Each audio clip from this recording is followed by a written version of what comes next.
what's up, guys? Hello. Hello. If anyone's there. We'll let people get here.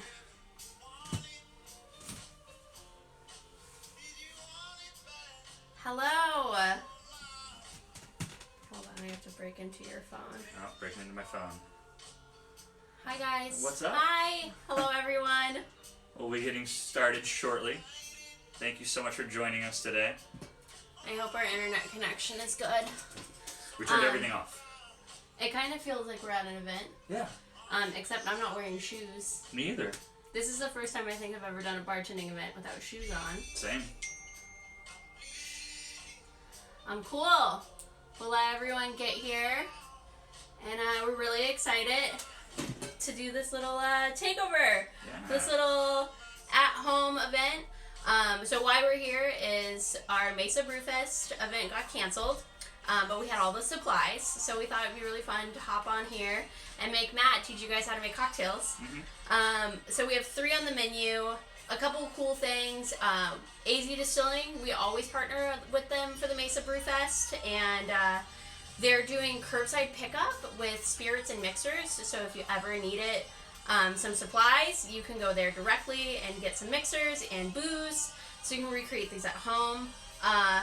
All of this is on our blog posts and on our website, so if you're not tuning in right away, you can always recreate them later. And yeah, ask questions along the way. This is the time. This is the time we get to ask Matt all the questions that we've been dying to ask. Yeah. So, And, go ahead. no, that's all. What are you? I was just going to say, we haven't been in our markets in a while. We miss you guys. We miss you guys a lot. We miss interacting, so this is kind of a way for us. If there's anything you had, any questions you had about anything, I'm going to be going over a few little hacks.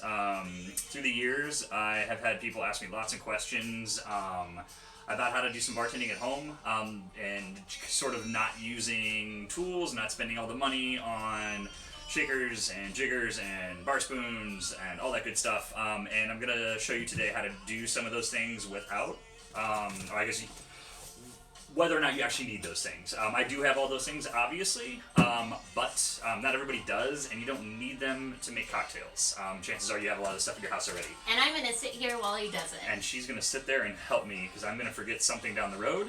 We did shut the door, so you probably won't see any surprise cats. Sorry. However, if you see a cat bust in here, things have gotten crazy, because they've learned how to open doors, and we're all in trouble, so no one's safe. Let's get started. Should we get started? Alright, so the first cocktail we're going to make is called the Tie Me Up. And it is basically a play, it's kind of a hybrid between a gin Ricky and just sort of a fun tiki cocktail. Tiki tend to have a fun name. They're just kind of whimsical but well-balanced cocktails, so that's what the Tie Me Up is. And the Thai aspect comes into our Thai ingredient and the lime leaf tonic, which would be the kaffir lime leaf or the makrat lime. I'm gonna tell you what people say while this is happening. Yeah, let's do it. So we'll start off with Helen rooting on the Cubs. How does that make you feel? Right now, considering today was supposed to be opening day, and you can't really see it, but I have my Cardinals tin up here, and I also have my Cardinal socks on. So, Cub fans, Cardinal fans, we're all in this together today. We're all mourning the fact that we're not watching spring training. We're not watching opening day. So, hi, Mike. How are you? it's a little sad. Anyway, so we've got our lime leaf tonic. If you're playing that was along, siphon. Go. if you're playing along at home, we have our Commerce gin as well. And then we're gonna start with a couple of hacks. First hack right here. This is a mason jar. So I do have a shaker. I remember a couple years ago when Kaylee and I first started this, my sister, who's not a big drinker, reached out and said, "Hey, I like your stuff, but I don't have a shaker. What do I do?" And I said, "Well, you can do a couple things, but I know you have a mason jar at home. This makes a great shaker." So I'm going to show you how to use this today as a shaker. Alrighty, so we're also going to be filling up this Collins glass. So Tom Collins, usually a tall, skinny glass like this. One of my favorite styles of glass. You can use it for lots of things, but in this case, we're going to be putting a tiki cocktail in it. So for those who are joining us, we are making cocktails from the Mesa Brewfest. Follow along on the blog post, or just drink a cocktail with us. Hi! Hi, sister. Hello. No drinking for you, Rianne. Yeah, mocktails. So if Mocktails you have only. mocktail questions, you can ask those too. That being said, it's a great segue into mocktails. So mocktail, look, wow, now you're drinking a mocktail. Just don't put the booze in it, and you're good to go. So, and we can talk a little bit about that. But essentially, the easiest way to make a mocktail out of this is substitute the booze for either more of our other ingredients, which are going to be the lime leaf and this pineapple juice, or you can substitute in things like black tea, green tea. Even just like some people have asked me about Sprite and other things. Absolutely your choice. We tend to go for a lower sugar option, but it's all up to you. Alrighty, so here we go. We're going to show you how to make this cocktail really quick. First and foremost, we're going to start with our sparkling water. In this case, we're using Topo Chico mineral water from Monterrey, Mexico. If you have access to this, use it. It's fantastic. Simon did say Seedlip for non-alcoholic That is a spirits. great option as well. We have all three of them we just got, and they're really good. So you could totally sub out Seedlip for instead of any sort of this any spirit. So that's a great mocktail option as well. Absolutely. We're big fans. So make sure when you start your cocktails that they are filled with ice. That guy wasn't quite full. I put a little liquid in it, and you can see it kind of drop down. So we're full of ice. And you notice that I started with the seltzer, or the mineral water. You want to top your cocktail with the most potent part of it. We often say, or you'll often see top with soda water, or top with whatever. That's an awesome option, but you typically want to start with this. And so now we're going to add the good stuff. So always start also with your least expensive ingredient when you're mixing, because if you screw it up and you have to toss it, you're not losing out on the booze. Kaylee learned that today. Hack. So, I've wasted so many ingredients before. Along with hacking, look at this, tablespoons. So I'm going to put the jigger away for right now, the bar measure, and we're going to use our tablespoon measure because most of you have these things at home. I'm only going to need this cocktail with it. I'll move on to regular barware after this. But so 2 tablespoons is an ounce. So Rachel, Tangerine LaCroix is totally fine. You're just adding your own creative spin to it, so go for it. nothing wrong with that. No, not at all. So 1 tablespoon is going to be a half ounce. So if you're following along at home and you're making the Time Me Up, I'm going to do a half ounce of pineapple juice or 1 tablespoon. And you can't see where I'm pouring it, but I am pouring it into our mason jar jigger. Or mason jar shaker, sorry. So that was a half ounce, 1 tablespoon. I'm going to go ahead and do 2 tablespoons or 1 ounce of our lime leaf tonic. Megan Luke are requesting cocktails for everyone. This is usually what would happen. We would do the Mesa Brew Fest, and it would be lines of everyone getting a cocktail. And it's weird that we're only making 1 right now. Well, we'll be making more.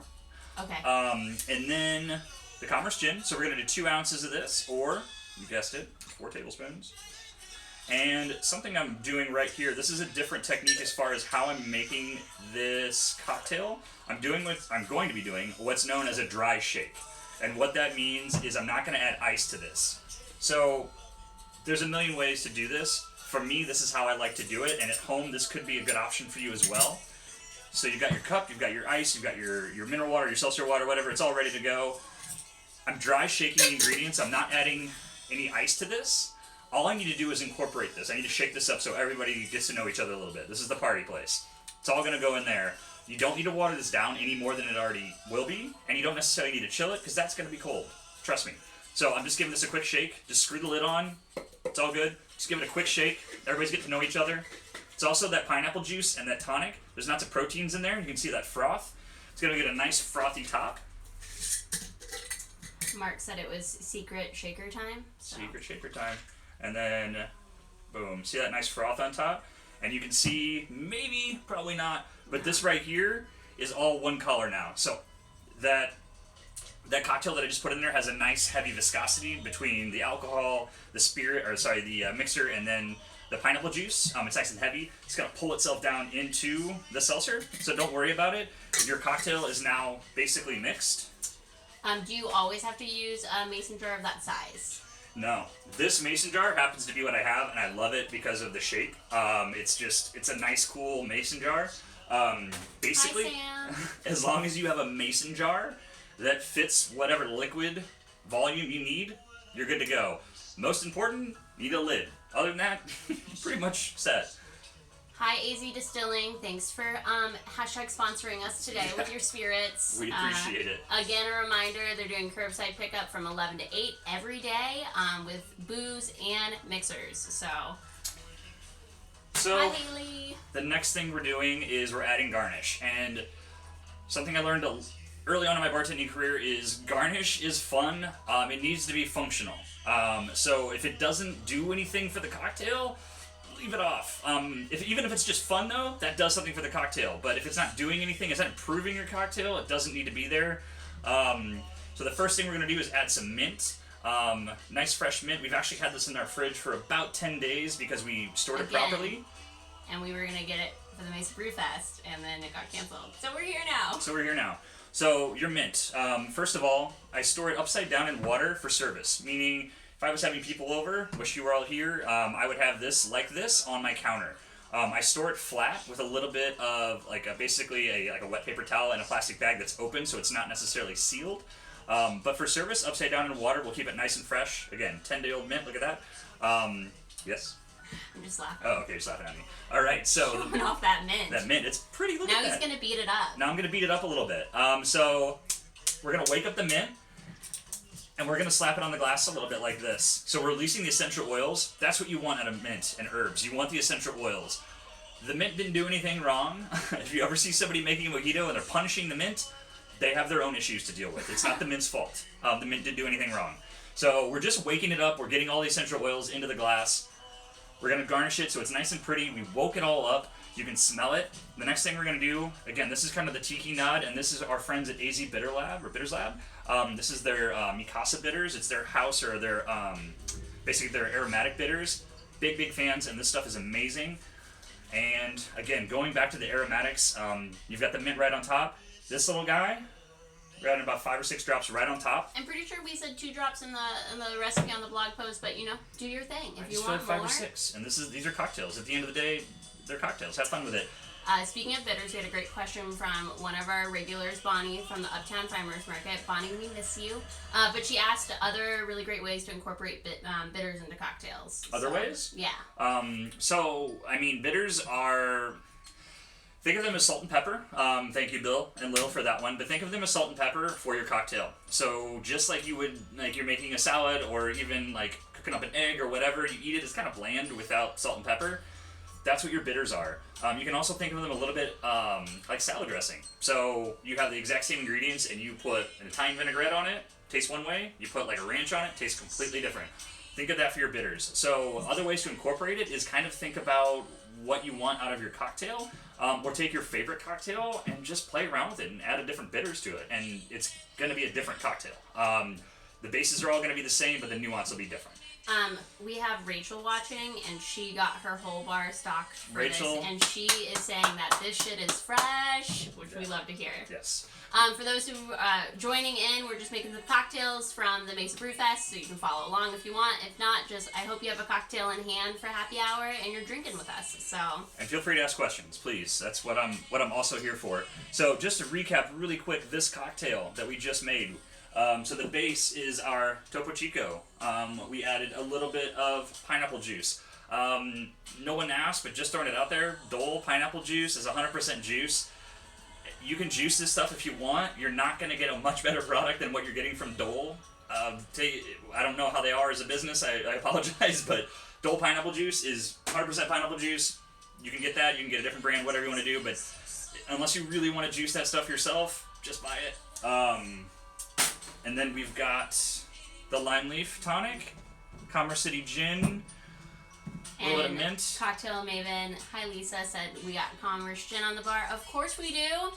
We're like bringing it back to our Mesa Brew Fest events. Yeah. We always have AZ Distilling with us, So we wouldn't have made this and cocktail pretty. as pretty of a format, so you're getting kind of like, I don't know, the most perfect option for this. We're also not putting a straw in this. 2 reasons. 1, skip the straw if you can. I don't have a metal straw that I was excited to put in here. We do have metal straws.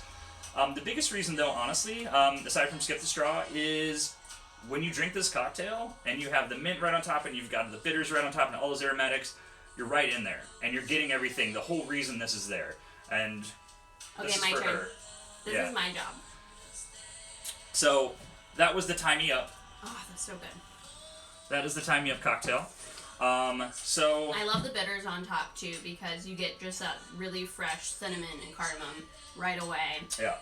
And it reminds me of Thai food, which is great because we're having Thai for dinner. Having So Thai for I'm dinner. gonna hopefully nurse this one until we're all done with. Or I'll make a second one. We'll see. Someone asked what kind of bitters bitters we use. We are using AZ Bitter Labs Mikasa. It's their house bitters. Their take on a better take on like Aromatic. Angus. An aromatic bitters. Basically, your go-to staple bitters is going to be an aromatic. There are all kinds of other bitters. I would say the next in line for that is your orange bitters. In this case, the Orange Sunshine bitters from AZ Distilling. Again, this is actually my favorite bitters that they make. And probably one of my favorite bitters, period. So we're going to be using that next in our Homestead cocktail. Look at that smooth transition. You're welcome. All right, so... We're glad that you're learning so much about bitters, Sam. It is just a very, essential ingredient in your bar, so. It really is. And think of bitters as for balance. And the really important thing about a great cocktail, or even just a good cocktail, is balance. So for those who's joining in, we are recreating some cocktails at home. If you follow along, we have a blog post that has all the recipes on there. Right now, we're on our second cocktail. We are making the Homestead, featuring AZ Distilling Spirits, our cocktail mixers that we make fresh in small batches, and a few really easy go-to ingredients that maybe you have in the bar, or maybe you don't, but you should definitely add. So here we go. Yeah. So the next cocktail that's coming up is the Homestead. This is sort of our recreation and dissection and then putting back together of an old fashioned. More of a new fashion in the fact that we're not going to muddle any cherries, we're not going to muddle any oranges. That's where these aromatics and bitters are going to come in. And then our spiced honey is local honey, and then the blend in that is ancho chili, Szechuan pepper, black pepper, red pepper, and cinnamon. So I like to say that the bitters, the aromatic side of the bitters, are kind of built into this mixer, but that's where the cherry and the orange come in right here to really give it that depth and all those flavor notes that you're looking for from an old-fashioned without having the cherry and the orange, which are awesome. This is just a little more streamlined and more to my personal preference. And this is another one of our favorite cocktails that we've done for a few events. So it's really popular. If you have seen us in real life and you've ordered it from us, people love it. And it's for us, it's really easy to make. That means it's really easy for you to make at home too. This is true. So I am going to pop in and grab my jigger. I did talk about some hacks. The other hack is, yes, bar spoon. I will show you guys how to use this properly in just a moment, but I wanted to set this aside just for now. I am going to stir this cocktail. However, I'm going to use a chopstick, and I'm going to use a chopstick for this reason. Because we're having Thai food tonight. Because we're having Thai food Just tonight, kidding. and I want my Thai food to taste like bourbon a little bit. No, I just want, you can stir with anything, but chopsticks make really good stirring devices, as opposed to a regular spoon. Because bar spoons have this great little swirl down them, it's to make stirring easier. That's why they look like that, and again, I'll show you how to do this in just 1 second, but a chopstick works great. And if you don't have a bar spoon, use a chopstick. Use a pint glass. This is me repurposing another mason jar. Like I said, I love these like this. So again, first thing we learned today is to start with your least expensive ingredient. In this case, it is the spiced honey. I'm going to do a ½ ounce in here of spiced honey. We had a great bitter question from Bonnie. Should bitters be stored in the fridge? I've never stored bitters in the fridge. Fun fact, bitters usually, there are a few that aren't this way. Most bitters are about 50% alcohol, sometimes a little less, maybe sometimes more. But alcohol is a solvent, and the way bitters is made, and I'm very surface level, I'm not going to do deep dive stuff in this, but basically you're getting as much oil and flavor out of those dry or spice components out of the alcohol as possible. For the spiced honey, a ½ ounce would be 1 tablespoon. Correct. I learned that today too, Rachel. We're learning together. We're all learning. So to answer the bitters question, not necessarily. Depends on your bitters. If it's alcohol-based, which is almost all of them, don't worry about storing it in the fridge. Vermouth, store in the fridge. Sorry I'm pointing so much. Just no one's in trouble, I'm just saying. All right, so I'm freestyling. I don't know what the website says for us, but I think I did about 3 drops of the cherry bitters. Now onto the good stuff, the Orange Sunshine. Rachel, ask your questions. We're here for you. Got 4 drops of the Orange Sunshine on top of the spiced honey. Now I'm going to go in for the Copper City. We're going to 2 ounces of the Copper City bourbon. So 4 tablespoons. 4 tablespoons. Sorry if I switched all up on you, but I wanted to, I feel like I'm speaking 2 languages right now, so I started with 1 with the tablespoons, now I'm going into ounces. All can be converted. So I'm gonna let this hang out for a second. It's getting a little dilution, and the whole point of stirring is I'm gonna help organize your bar. First. organize my bar, please. My bar back.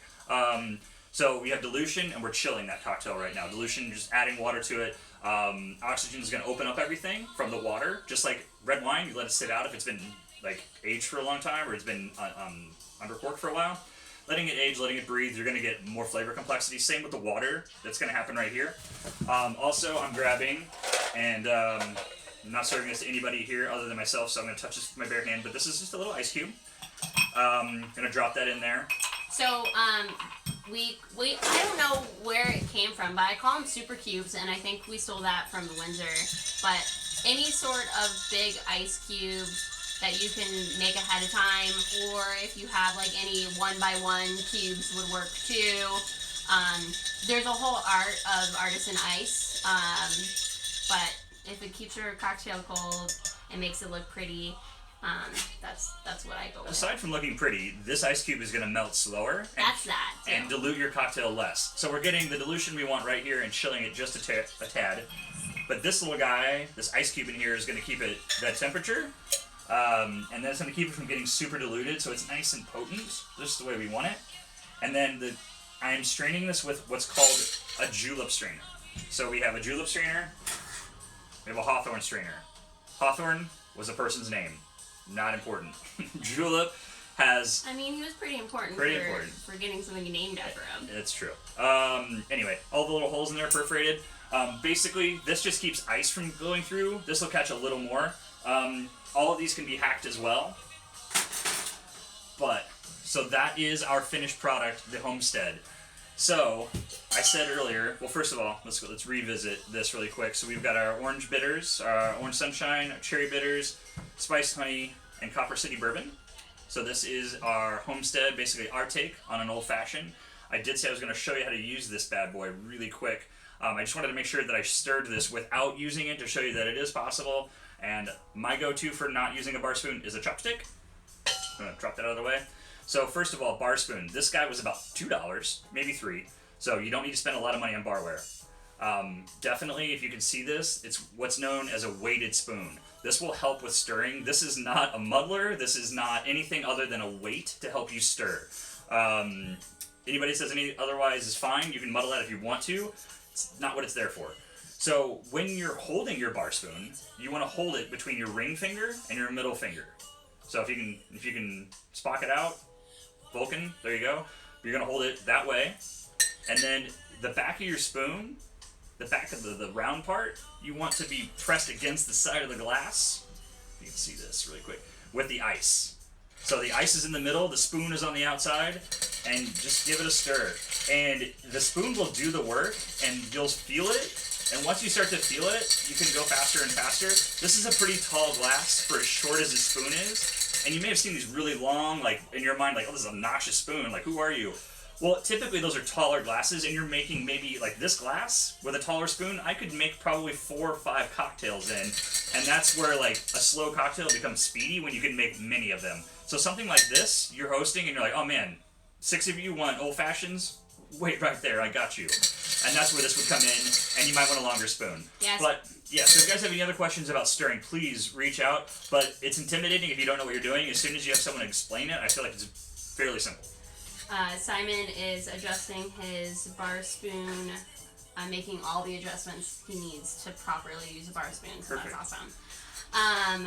This is delicious, by the way. This is so good. I don't believe you. No, this is really good. So this is also hand sanitizer, by the way. Not that, again, it's just me here. But For those joining in, we are making some cocktails from the Mesa Brewfest, a menu that we didn't want to go to waste, so we're just whipping up together here with some extra tips and tricks along the way. If you have any questions, please drop them. It can be about cocktails or not about cocktails. It can be about baseball. It can be about really anything. But speaking of questions, we had a few people reach out ahead of time. Scott, one of our regulars over at Gilbert, we miss you, Scott. Hope you're doing well. He asked, what's a good way to spice up a gin martini? And I'm not sure if he means spice like heat or spice like I'm bored with my gin martini, let's spice it up. For sure. From Matt Farrow. From Matt Farrow. For me, I don't love heating my cocktails. I do. Kaylee does. So gin is tricky because it really depends on your gin. For the most part, gin should be nice and citrusy with a juniper note. So you should use Commerce City Gin if you've never tried that. That's one way to spice it up for sure. Citrus forward, easy drinking. Or just Commerce. I keep on calling it Commerce City. Yeah, it's Commerce Gin. Sorry about that. So one way to spice it up is to play with your gin and try different gins. Another way to spice it up is depending on your actual blend or the actual botanicals in your gin. You can add things that are going to highlight what's already in your gin.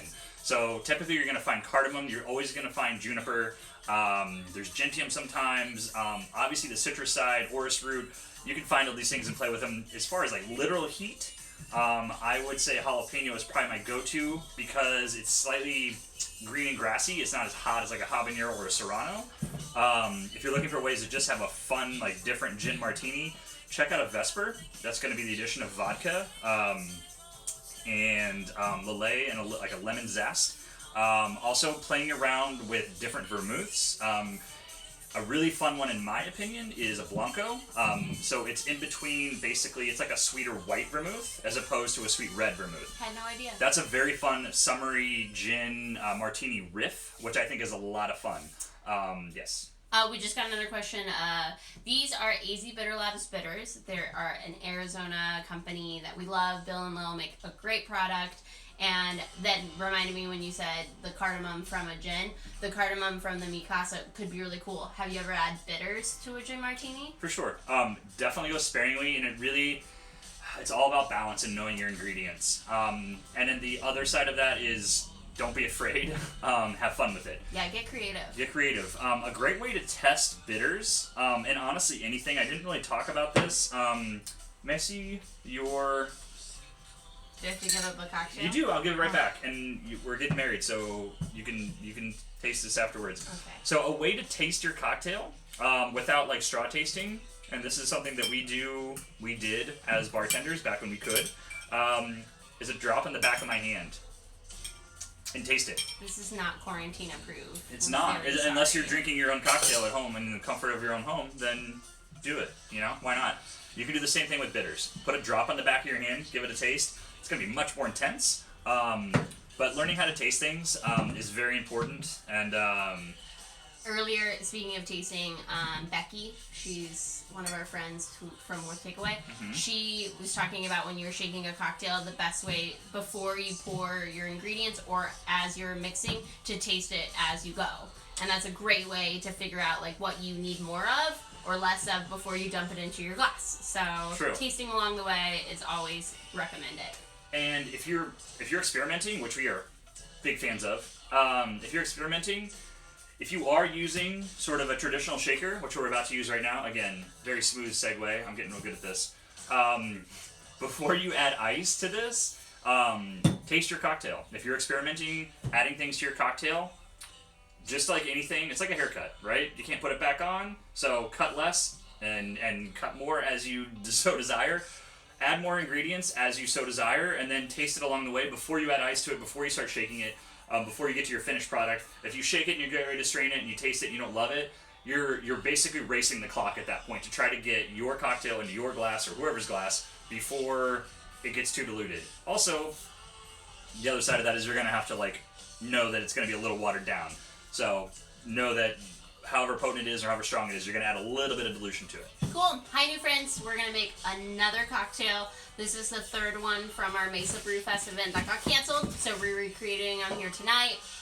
All these recipes are on our blog post, so if you want to follow along later at another time, you can certainly do that. Or if you're drinking with us, please let us know. Ask questions along the way. Brian's already finished his homestead cocktail. We're almost there, so cheers, Brian, virtually. All right. Love it. It is okay to make another one. Yeah. So yeah. maybe you have to practice. Do like a double one. And that's kind of the beauty of being stuck at home is you're basically doing one of three things. You're either binge watching The Office for the billionth time. Or Parks and Rec. Or Parks and Rec. You're drinking or you're cooking or all three. I think after this, we're all going to be amazing bartenders. We're all going to be amazing cooks, and we're all going to be able to quote all our favorite shows ad nauseum. So, congrats to us. Let's do this next one. Well, the third and final cocktail that we have, at least for right now, is the Mesa Sour. It's the best one. It's a good one. I will say that I believe we had this down as a rocks cocktail with seltzer. Oh, yeah. I decided to switch it up last minute because I didn't want to be too redundant. However, now that I've shown you how to do the tie me up, and if you need a refresher, please let us know and I can talk about that.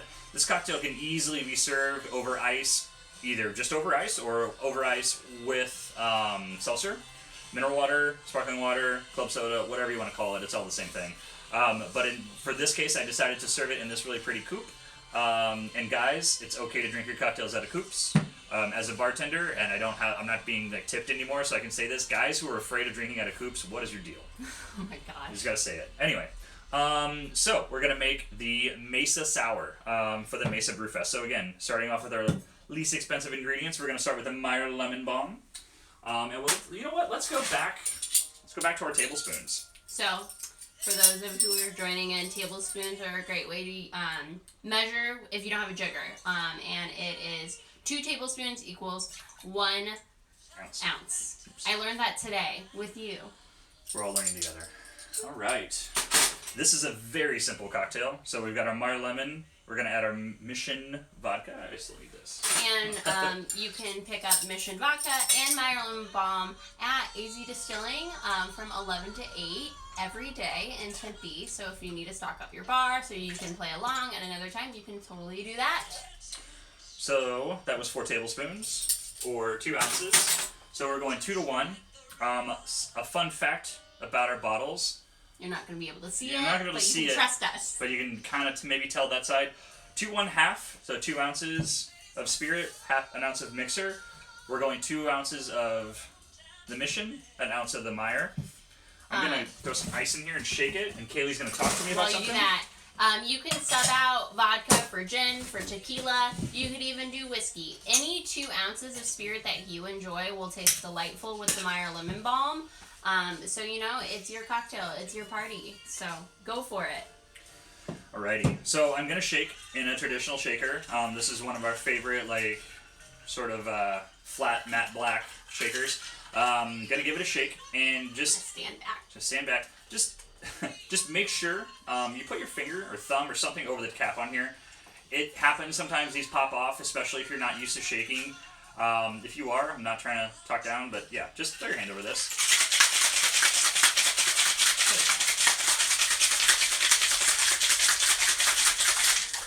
Alright. And then this is what we're going to call a double strain, also a fine strain. So we've already got a strainer in there. If you can see those little holes, it's basically just like our julep strainer. Basically built in. And then this is a cone strainer. It's a fine strainer. This is going to catch all the fine little bits of ice.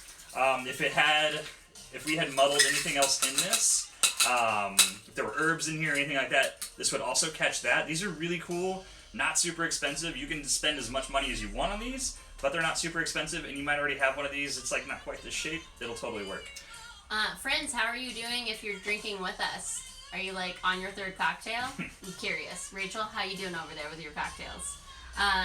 Dana, Cocktails and Cactus, asked us how long our shelf life is for our mixers. After you open it, keep it in the fridge. They're all marked. It's a year from the date that we made them.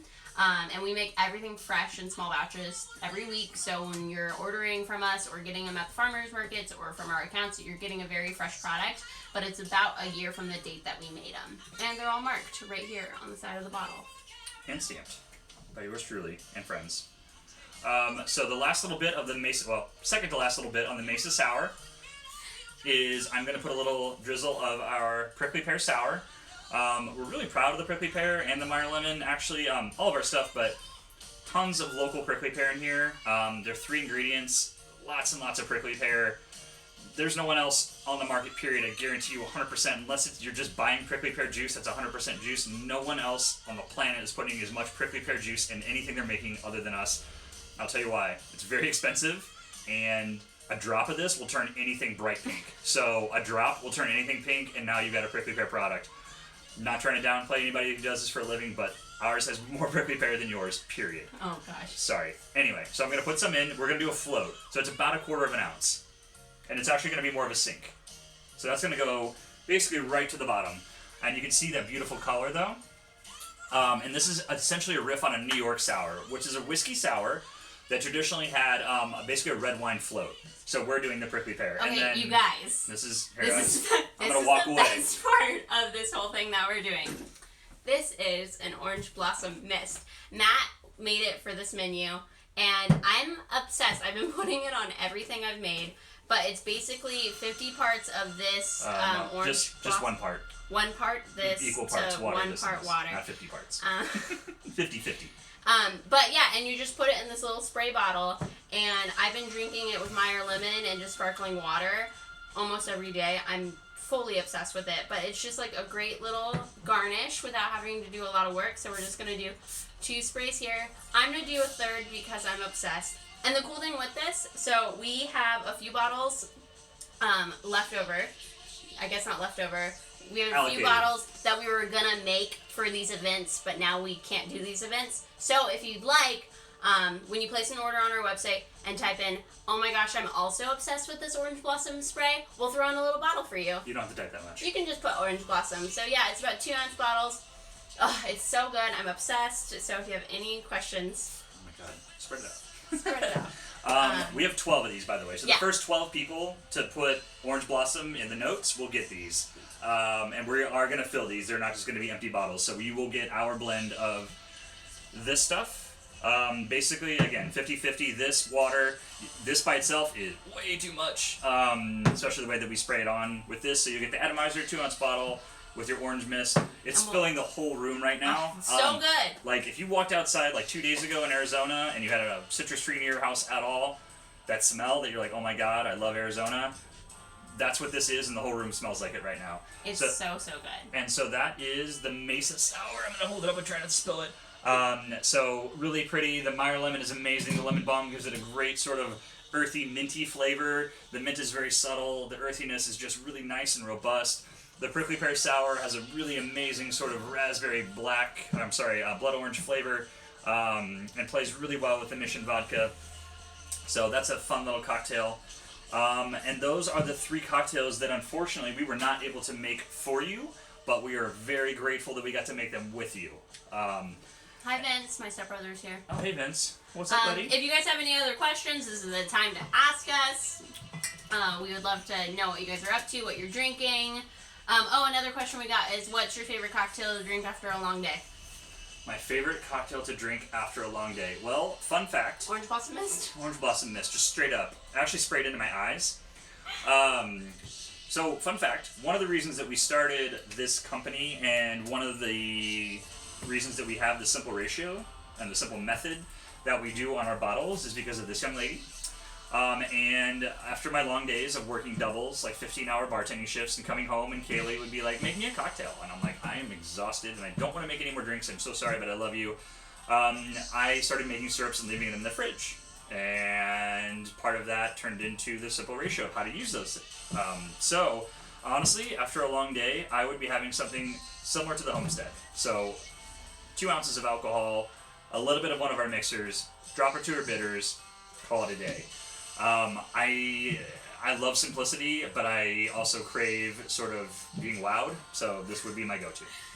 Sam and Mallory are talking about bitters. Mallory would love more, another video about bitters in the future, and this was really fun, and we probably will have to be killing a lot of time, so maybe we'll partner with AZ Bitter Labs and do some like more bitter forward cocktails and teach you all the things you need to know. A lot of people like bitters help. We can do that. We can help. Yeah, ask your bitters questions. I'm not an expert. I'll tell you what I know. I'm not going to lie to you. Stuff I don't know, I will pass it along. I will say, reach out to AZ Bitter Labs. They're so great. They'll know we're the best. They reached out to us almost immediately once we started this business. Met with us. We fell in love with them. People have asked us before, will you ever make bitters? And I said, no, I will Someone's not. already doing it, and There's they're people already doing it. mastering They got this. Why would I mess with perfection? I'll move on. And it is not easy. So... Are we back? Are we back? Okay, keep talking, Matt. All right. I'm gonna keep We got a question we got a about. phone call, unfortunately. Yeah, worth takeaway. We love her. Question for vermouth being in the fridge. Does that go for Mandaria and other similar beverages? What is Madeira? You mean Madeira? Madeira? Madeira, yes, Madeira. All things wine. So Madeira doesn't necessarily need to be refrigerated. I refrigerate it. You don't have to. For those who don't know what Madeira is wine that has lived a rough life. And so it's essentially oxidized. I apologize for the wobbling. You're not super wasted. Kaylee's trying to adjust the TV. You might be super wasted. I don't know. Maybe this is like completely normal for you. For me, I feel like I'm falling backwards. But Madeira doesn't need to be refrigerated. However, I would, unless you plan on drinking it like in like a month or two. It's not really gonna change a lot. But I would say, I don't know. It's hard. It's really your call. My go-to is yes, but you don't have to. Drinking Horn Meadery. Do you remember those guys up north? They love using our spiced honey in mead cocktails. We couldn't agree more. Yeah. But basically, I'm up here because my tripod broke while we got a call. Yeah. We pushed the decline button so hard we broke it. So I guess we're gonna wrap this up. Yeah. Do you guys, unless you have anything else in the next couple of moments, yeah, I think we're gonna wrap it up. But please reach out. Let us know if you enjoyed this. Yeah, we would love to know. We don't want to. Do we want to do more of these? We don't want to torture you. Obviously, you don't have to click in, so you don't have to do anything. But if you're into it and you want to learn more, obviously reach out to us. Let us know what you'd be interested in learning. So if bitters, if that's it's on bitters, the table. We will definitely need to partner with Bill and Lil. I'm not sure how we do that with all of our social distancing, but maybe we'll just encourage them to do their own live show. And again, them. just a reminder, we are donating 20% of all of our orders to Arizona service staff, so bartenders and servers. So you can go online, place an order by helping out, make a cocktail, make a difference. And if you want to include Mesa Brewfest or Orange Blossom in your gift notes, we'll send you a little bottle of my new favorite thing. So, all right, you guys, we love you so much. We'll do more videos. Cheers! Thank you.